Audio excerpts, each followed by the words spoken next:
All right, this is part 9. All right, this is part 9 of De-Risk Your Biz. This is the wrap up. Okay, so first of all, I mentioned I first drafted this in the second half of 2023.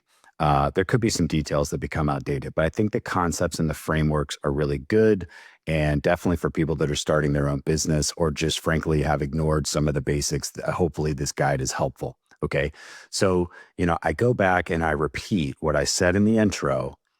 Your business legal fees are insurance premiums that should be measured against assessed risk. My job as a business attorney is to look at the risk to your business, okay, and try to do things at a cost to you where that premium is proportionate to the risk. So if there's higher risk, your fees are going to be higher.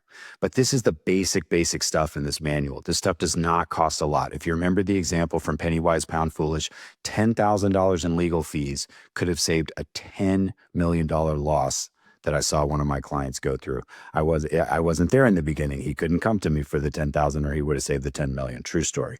So I go through each of the sections again. I'm not going to sort of bore you with rereading all of these. I put a risk level next to each one. They're all either medium or high, which is a little tongue in cheek to say if it was a low risk, I wouldn't put it in here. Okay. So all of this stuff, there's a couple of them I do think are higher than others, but all this is stuff that I think you can deal with either, with a decently qualified business attorney and by reading this and doing some of the legwork yourself. Okay. And then I kind of talk about my philosophy. Why am I doing this? Who am I? Okay. So entrepreneurs are the artists of business. I'm also a very creative person. So early in my professional career, I did some work in the music business. And through that experience many years ago, there's been a handful of musicians that have been in my life. My father was a musician, and I've tried to help them navigate some of the bigger decisions within the music business because I understand IP and some of the dynamics and the angles. Okay.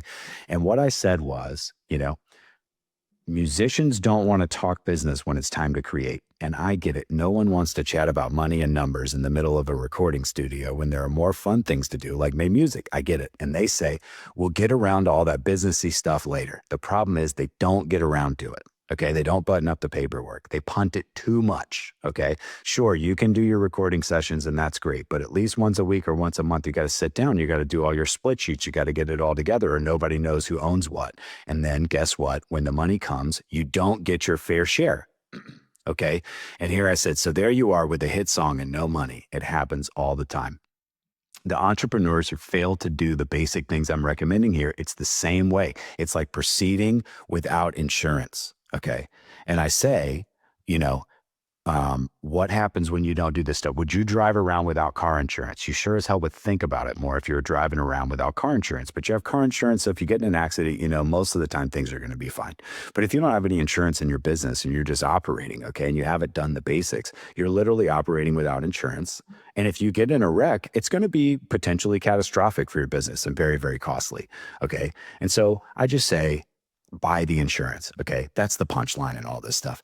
Do it. Find a lawyer. If it's not me, find someone who understands what you're doing, that sits down with you, that puts some basic corporate paperwork in place. They do the basic IP stuff that you need and they give you some guidance. They check your licenses, insurance. Okay. Just the basics. Get a good CFO so you know your books are straight and you don't get behind on your tax stuff. This is the very basics. And if you do this stuff, you'll be a lot better off.